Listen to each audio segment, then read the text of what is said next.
Good evening, you guys. It's your boy Bill Mahari here, representing MehariNation Sports Podcast.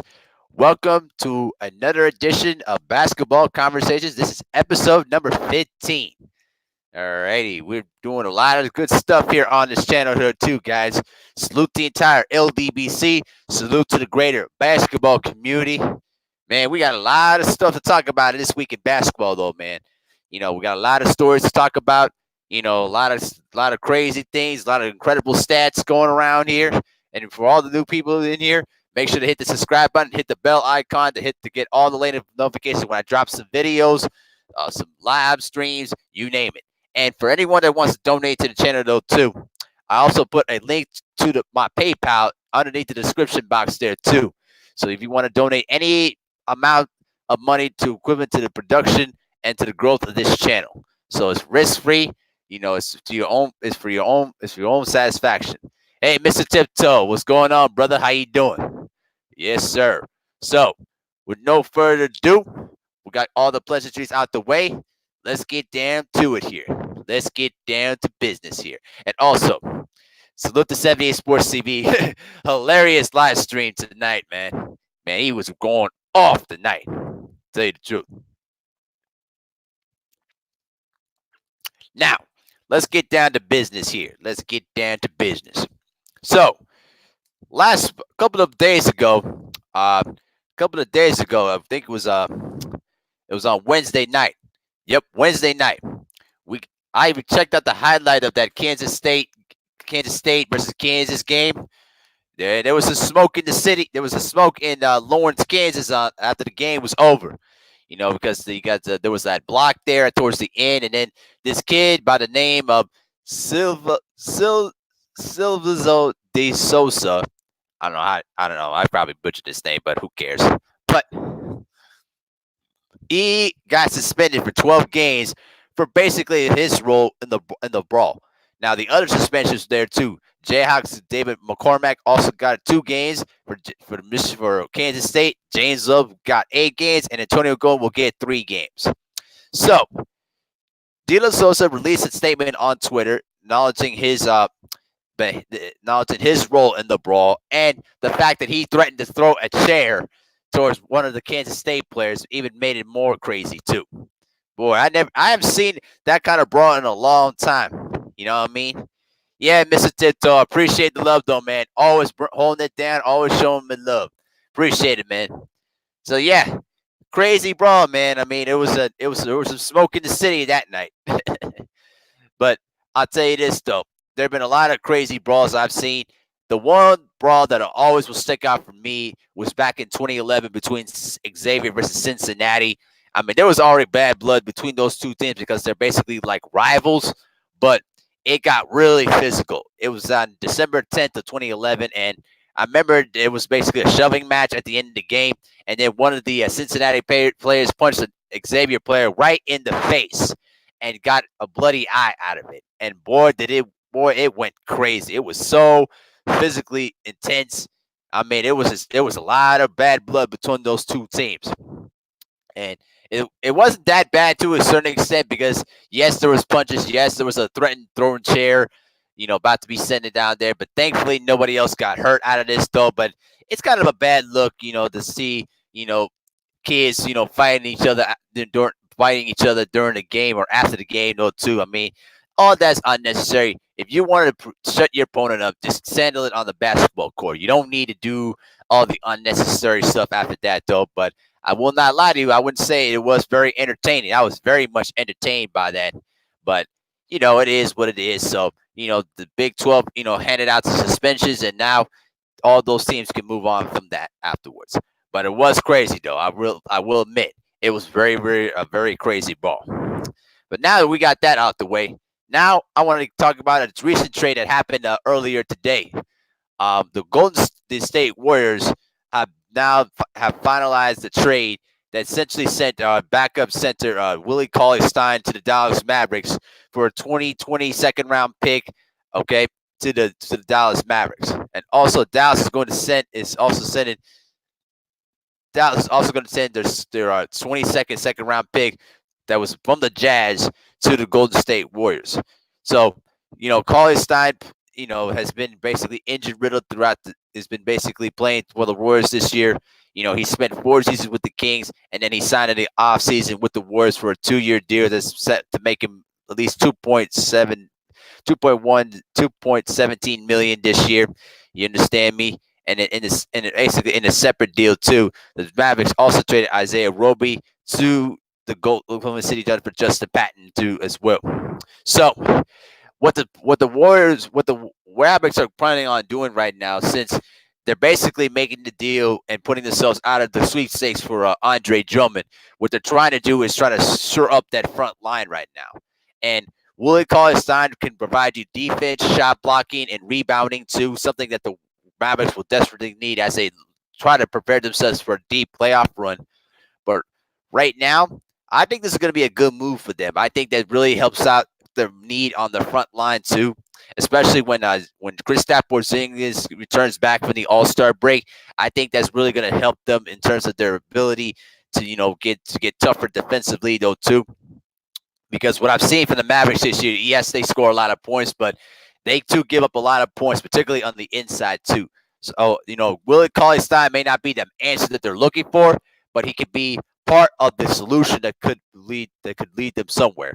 So it's pretty much a decent trade that I'm sure that the Mavericks are going to look to try to make more deals too as the trading deadline progresses. You know what I mean? So we'll see what happens from that. But I also wanted to talk about too, though. Salute to Damian Lillard though too. I mean, he's been on a scoring tear lately. If you guys have been watching this, I'm watching Damian Lillard play right now. I mean, he just came back off another performance again. Just last night against the Mavericks, he played 42 minutes and dropped 47 points. This was 3 days after when he played against the Warriors, when he had his career high of 61 points. And then again, 2 days prior to the Warriors game against the Oklahoma City Thunder, he had 34 points though too. So right now he has been on a scoring tear lately. I mean, he has been playing superb basketball too. I still think that right now that the Blazers could do a better job of incorporating Carmelo Anthony into the offense a little better. But when you got a dominant scoring duo of Damian Lillard and CJ McCollum in your backcourt there too, it's kind of hard to get some touches there too. But when they're scoring that efficiently, I mean, you can't stop them. I mean, it's been really, really impressive how the Blazers have been incorporating the backcourt this year. You understand me? So Damian Lillard right now is obviously going to be the player of the week too, by the way he's been tearing up the Nets lately. But I think he needs to do a better job of working without the basketball too, and learning how to play with off the ball as well, if they're going to get somewhere. Because right now, even with all this scoring right now, the Blazers are still battling for the last playoff spot in the Western Conference there too. If they could get Kevin Love right now, I think that this could really benefit their front line issues that the Blazers have been having this year, with Nurkic coming back from injury towards the All-Star break, and then also getting those other key guys in the I forgot which straight it was though. So getting Kayla in that King straight too. We're getting Trevor Ariza too as well. Just popped back in my brain. So we'll see what happens. We'll see how this turns out though too. But the Portland Trailblazers are going to need a lot more pieces if we're going to have a possible chance to get back in the playoff picture though too. And I think they have a good solid chance of doing that, barring what kind of moves they also can make, before the trade deadline. You understand me? Hey, Andre, how you doing, though, brother? He says, salute to Jimmy Butler and the Heat. Yeah. I'm telling you, the Miami Heat have been one of the biggest surprises this year, too. Jimmy Butler's been balling out this year. No drama.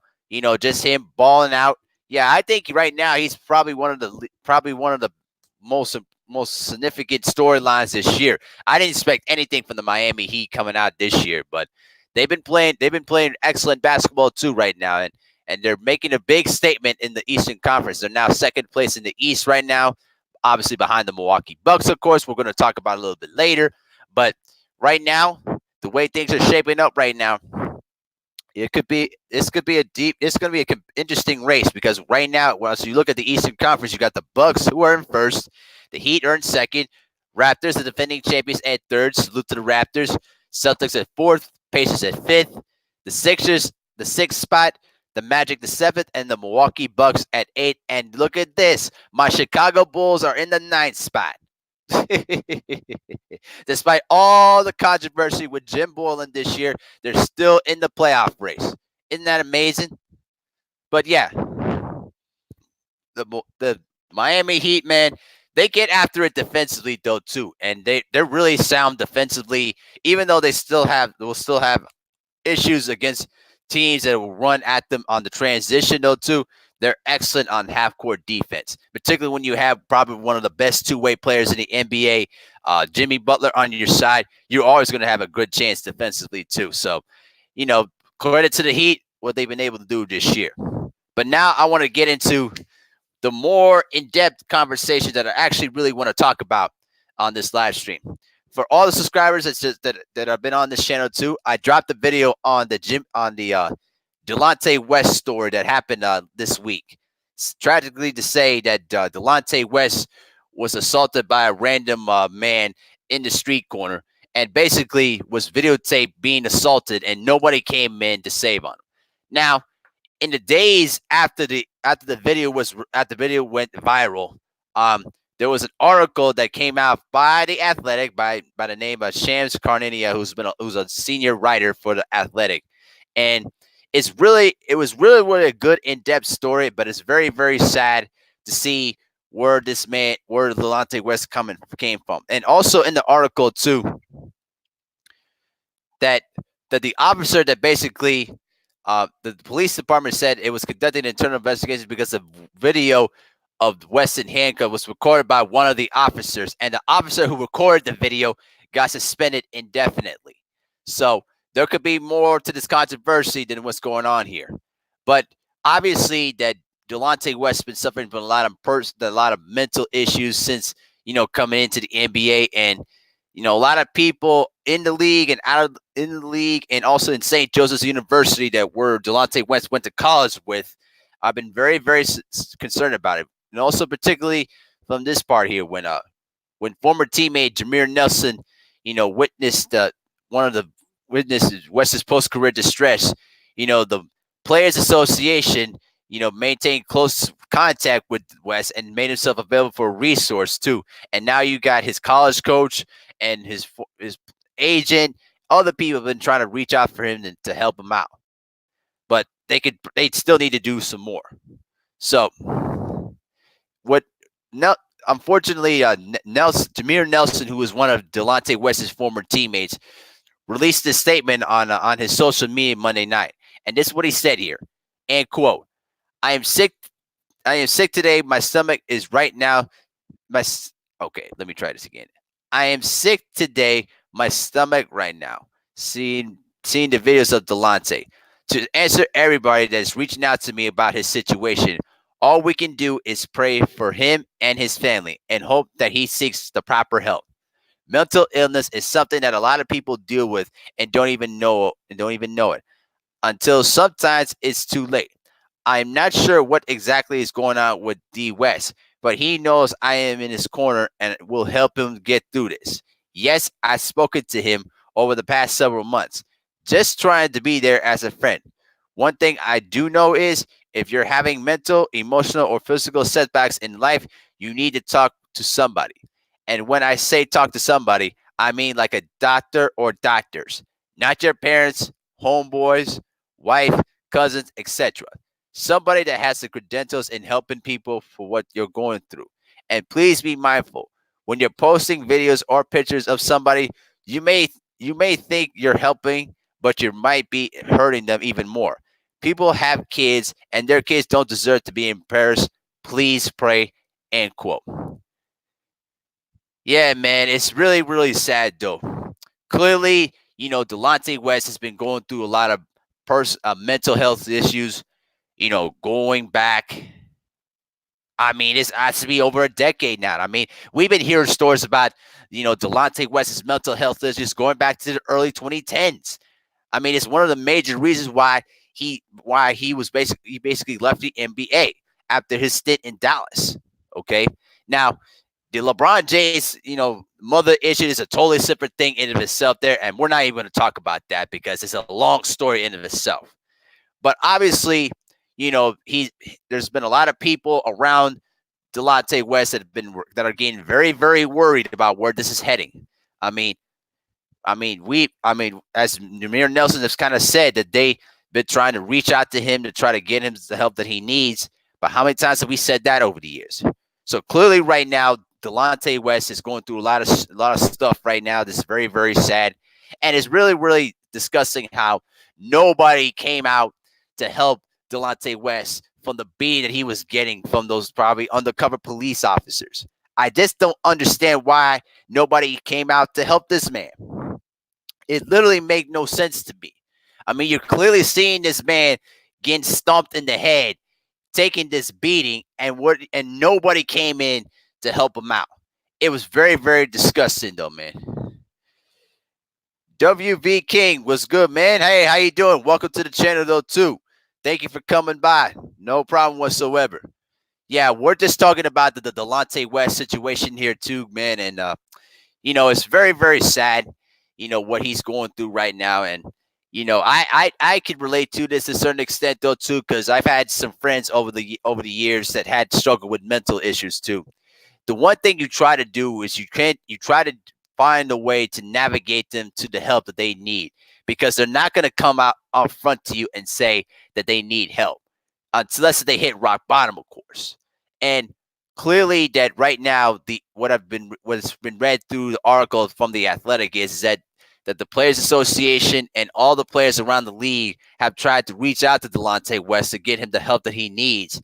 But I'm afraid that he's kind of like a bit in denial about what's going on with him right now. And when somebody is going through mental issues like he's going through right now, they don't know what's going on with them. They may not even understand what they're saying, what their surroundings are, and don't even know what's going on with them inside their head.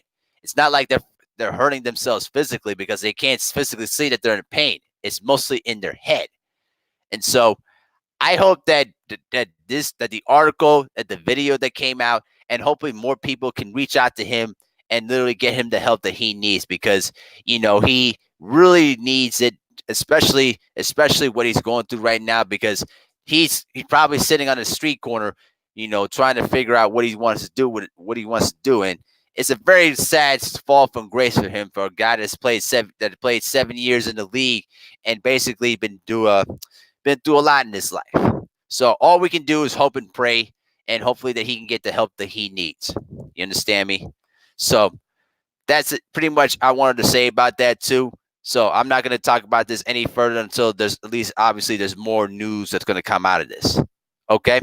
So now that we got some of these stories out the way here too, now I want to get into the more meat and potatoes of the things that have been going on with the LA Clippers lately. All right, here we go. So there's been a little bit of rumblings within the Clippers organization here. Okay. And right now, the Clippers right now, they're going through a little bit of chemistry issues here, particularly how the Clippers have basically given preparational treatment to their two star players, Paul George and Kawhi Leonard. And one of the most outspoken players that has been going out there talking about these concerns has been Montrezl Harrell, basically the starting center for the LA Clippers. Now, when you get to know Montrezl Harrell, he holds nothing back. He basically tells it like it is, and he don't care kind of the implications of the consequences of the things he says. And it stems back to the 26-point loss on January the 4th against the Memphis Grizzlies. So right now, he basically went out to the media and just laid it out to the entire team. Then, after that, Doc Rivers basically was not too happy about that, and basically let it in to know, and basically in an explicit, message to him: keep your frustrations internal. Don't vent to the media and create distractions for this locker room. But the damage was finally done. It's been done, and according to the athletic too. Harold, the 25-year-old center whose passion is shown through the candidate 3 minutes with reporters, had to pull back and basically to the curtain. It makes you wonder, are basically the most stunning moves there. Do they provide some, some chemistry issues from the team? Now, let's slow down the brakes on it a little bit. Now, this does not mean that the Lakers are going through their own stuff right now, because the Lakers have still got their own personal problems going on here. So you better not cheer what's going on with the Clippers are going through, because the Lakers right now are still going through their distractions, particularly when it's coming out right now that the Anthony Davis may not resign with the Lakers at the end of the season. Okay? Now, this is where I stand on this whole situation with the Clippers. I understand the kind of the double standard frustration that Montrezl Harrell is kind of going through, because he's pretty much played almost every other game, and probably didn't like the fact that both Kawhi Leonard and Paul George don't play normal back-to-back games. But you got to understand something. Paul George and Kawhi Leonard are established superstars in this league, so they are going to get preparational treatment no matter how fair you want to make it. Okay, particularly Kawhi Leonard. He's missed 13 games this season. Plus, he's already won 2 championships, and he's already a 2-time Finals MVP and a multi-time All-Star. The same thing can go for Paul George. He's a multi-time All-Star, although most of the games that he's missed are due to injury. So the point is that, of course, those guys are going to get much better, are going to get superstar treatment, because they're the stars of your team. They're your big free agent signings this season. So it's not like you can't just treat them, equally like every other player on the team. It just doesn't work that way. And also, the big mistake that Harold made too was you vented out your frustrations about the team towards the media. That's basic 101 that you don't ever want to do when you're a professional athlete. You don't rip your teammates in public. That's a big no-no, because what you're going to do, you're going to create dissension. You're going to create distractions in the locker room that you cannot afford to have. You understand me? And what Montrezl Harrell and some of the other players have done is that they're now venting out some of their frustrations about the 2 superstars to the media. And what the media does very well is they can use that as weapons to try to create some dissension within the locker room. And particularly from the guys that has a little bit of sustain towards the Clippers, like the Shannon Sharps, the Nick Bryce, the Chris Broussards, that have never been sold on the Clippers all season long, that always want to, ride the LeBron James bandwagon until it falls off. Now you just give them some weapons for them to use against you. So yeah, I definitely side on Doc Rivers on that particular point, because if you got a problem that's going on within the team, go to your coach, go to your GM, and talk about it. Talk about these issues within the team. You don't go out and try to basically talk about your issues to the media. That's a big no-no. Now, will this affect them as they move on into the playoffs? We don't know. So, listen, the only thing I got to say is that the Clippers are, at this point right now, they're just trying to, play the course, get to the playoffs, and then unleash the entire deck and try to go for the championship. That's what their goal is right now, especially with the whole low management thing for Kawhi Leonard.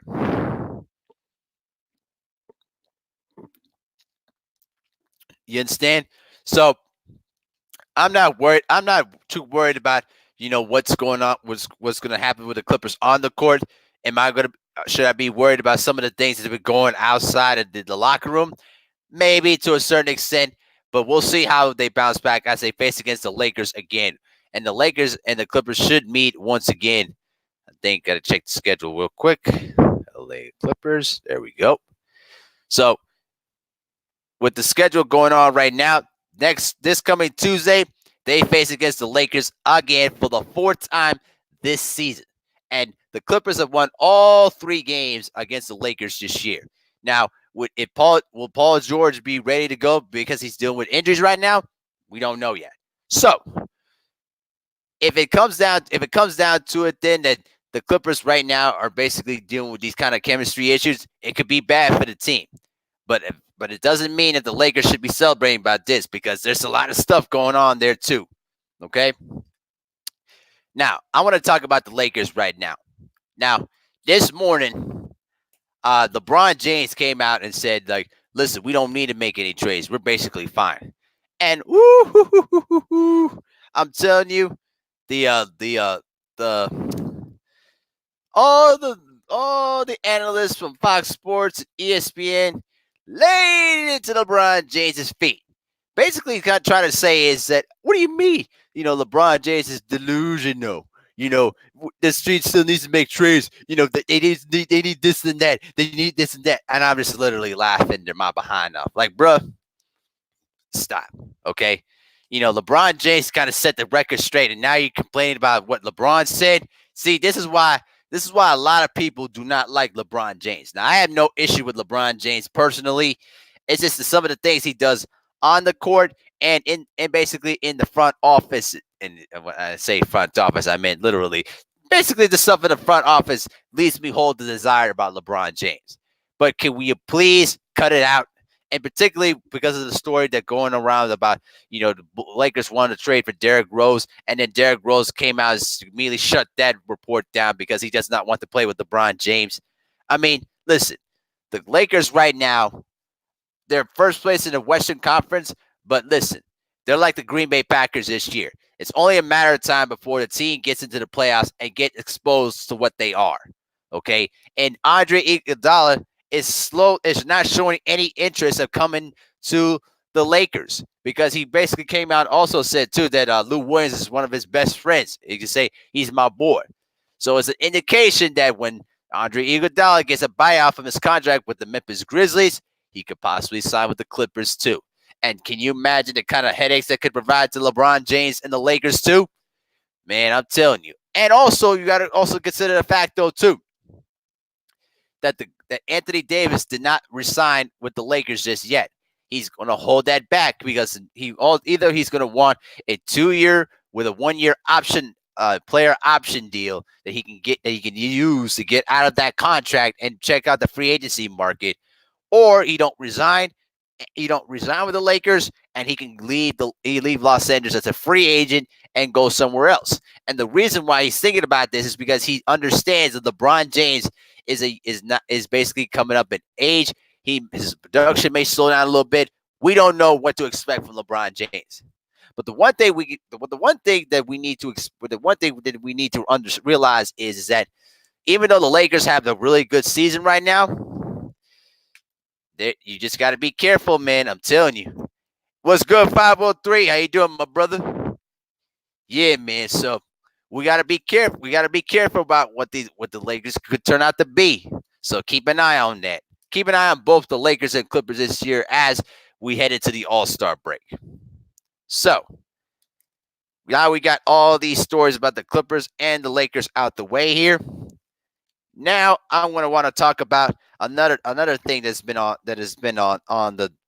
creating a lot of buzz in the NBA, particularly about Zion Williamson. 503 just asked me this question. He asked me who's winning this year's finals. Well, good question. I got the Milwaukee Bucks winning the NBA finals this year. I think this is their year. I really do. I really think that now the Milwaukee Bucks right now are much more of a sound, complete team this year than they were last year. Sure, they lost Malcolm Brogdon right now, but I think Chris Middleton is playing a little bit more consistently though too. I really like the addition of Wes Matthews though too. They're much better sound defensively than they were a year ago. So I think the Milwaukee Bucks are my team to go to the NBA Finals and face against either the Clippers or the Lakers. But I'm sticking with the Bucks to make it to the finals. So now I'm gonna talk about this story though too. The debut of Zion Williamson. And I'll tell you this though. Zion Williamson, man, he was certainly impressive. You understand me? And when I was reading the reports there about when he entered into the fourth quarter, Zion just basically said, "You know what? Forget this. If I'm not going to play that many minutes from here on out, I'm just actually going to go in there and just ball out. You understand me? I'm just going to go in there and ball out." And boy, did he ball out. Because what we saw from Zion Williamson was that he has the skill set to combine with the athletic ability to take over a ball game. And for a guy that is basically 6'7", 285, with that kind of strength and basically with good soft touch above the rim, goodness gracious, man.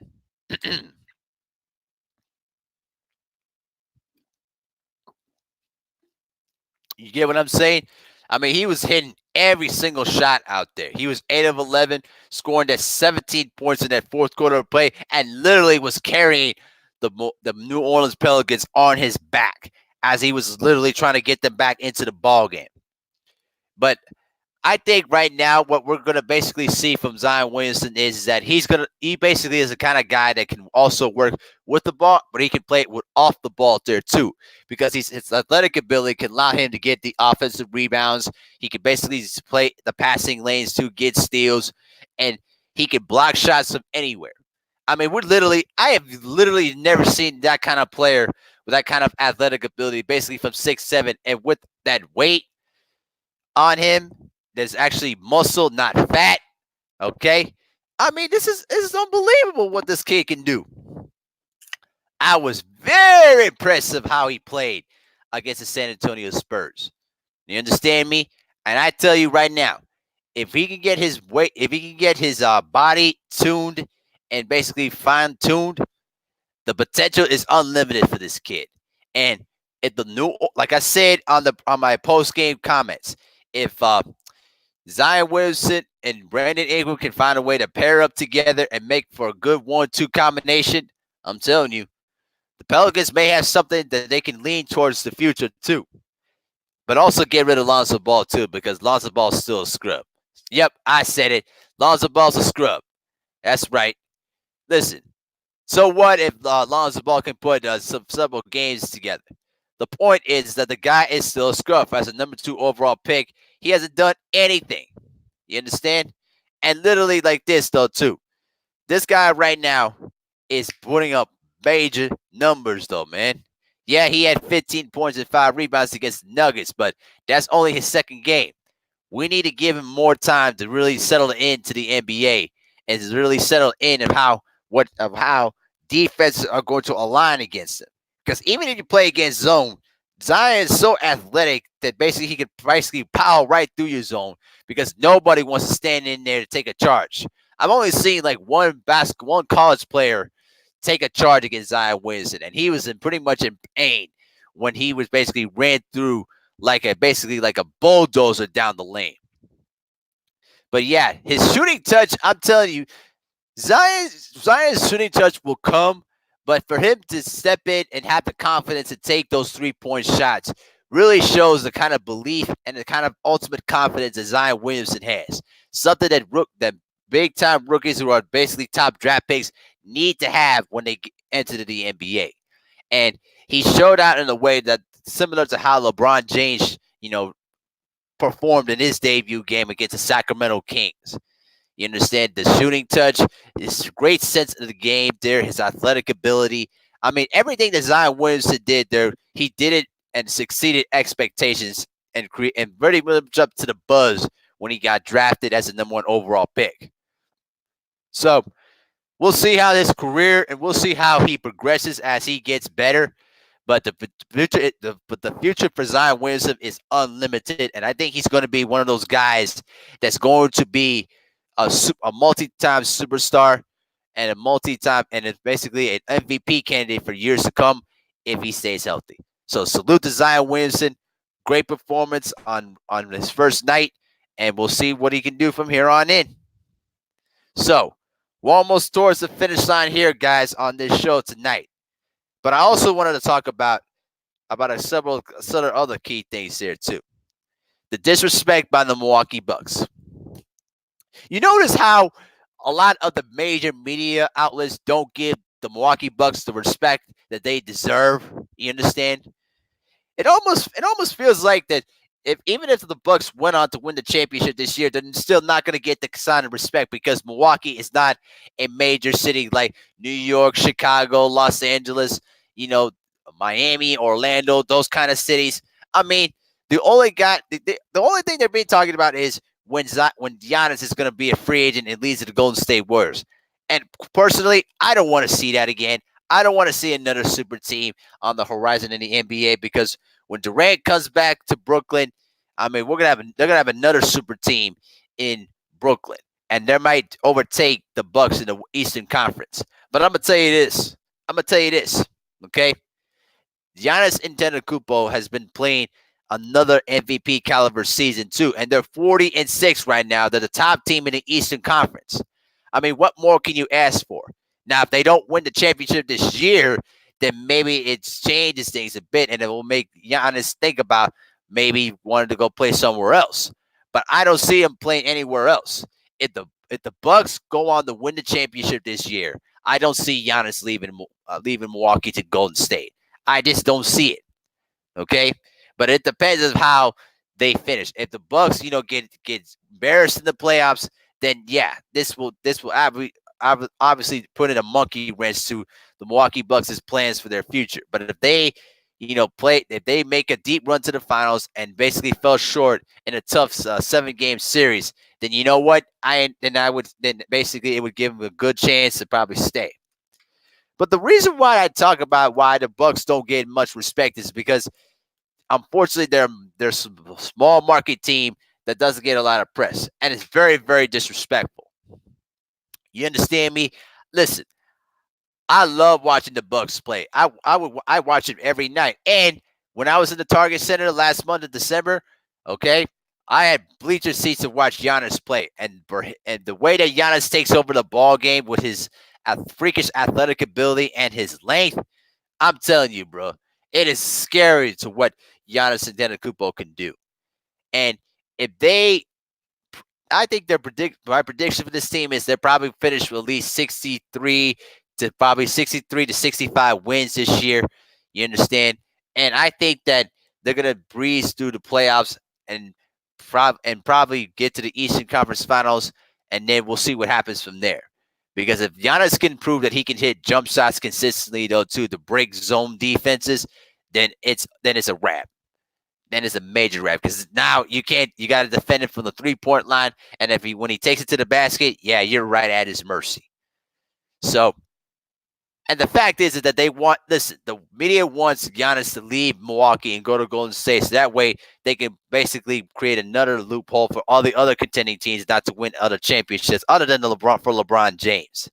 It's just ridiculous of how the Bucks, blatantly get disrespected every single week. They don't get no media coverage whatsoever, but they will once they win the championship if they could do it. So we'll see what happens with that. So we're nearing down the home stretch here, guys, and the other thing I also want to preach about there too, guys, is that listen, Kobe's scoring, pace is now being closed in by LeBron James too right now. And, Kobe Bryant has been been a little bit of a kind of just taking a back seat a little bit though too. He wants the Laker fans to show more, to try to embrace LeBron more.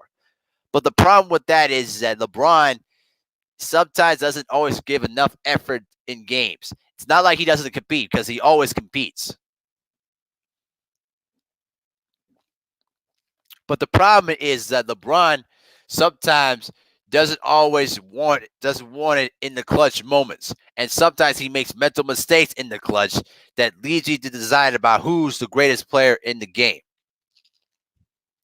And sure, LeBron can probably beat out Kobe in the scoring list, but the problem with that is that LeBron has shown that he's vulnerable in clutch moments, unlike Kobe Bryant. Now, Kobe has had his own, clutchless moments though too. So I'm not excusing what Kobe does, but I think that the narrative that the Laker fans need to embrace LeBron a bit more. LeBron's got to win a championship. If he doesn't win a championship this year, Laker fans will let him hear it. Okay. And you can't just sit here and say, oh, LeBron's been doing this and that. He's been having a career high in assists. Yeah, sure. That's great stats. But what does it mean when it comes down to the playoffs? Okay. What does it mean when it comes down to playoff time when you really need your stars to step up? So we'll get to see what's going to happen from here on in. But let's keep this objectively here. Okay.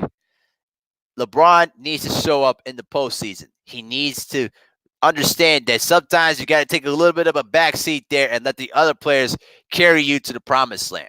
I think sometimes LeBron has to be the guy to basically carry the entire load himself there too, and sometimes doesn't know how to just fall back a little bit and let the younger guys like the Kuzmas, the Anthony Davises help him out there to get where he wants to go. And so it's kind of been hard for me to really, give a little bit more embracing to LeBron James too, because I've been a Jordan fan all my life, and Jordan, as yet to my knowledge, has not blown in clutch moments too. So, you know, Kobe, was playing the politically correct type of approach there too. But even Kobe Bryant knows. Listen, when it comes down to clutch moments, Kobe have always showed up more times in the clutch than LeBron has. So, you know, if we're with real basketball fans, we know that we understand the truth of that, and pretty much though, bro, we just need to calm down with that.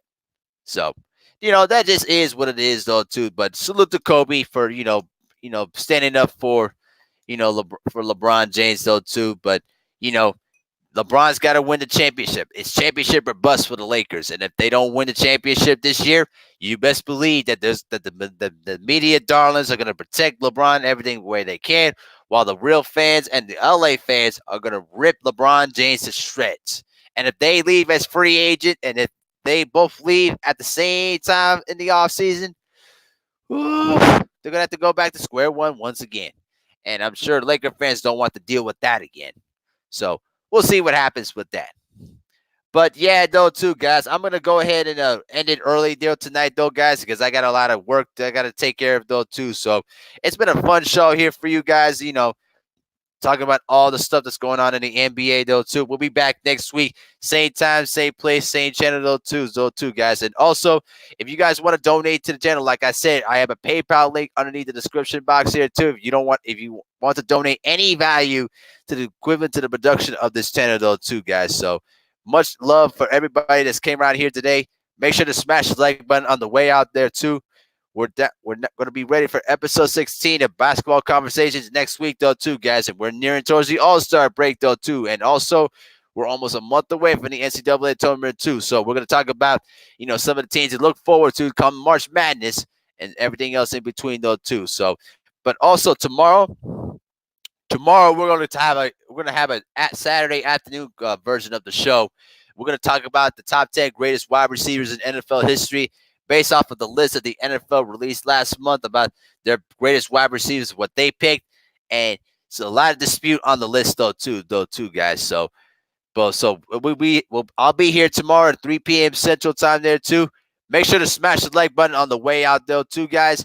Really appreciate all the people that have been here tonight, though, too, guys. So this has been Abil Mehari, representing MehariNation Sports Podcast for episode 15 of Basketball Conversations. Salute the entire LDBC, and have a great night.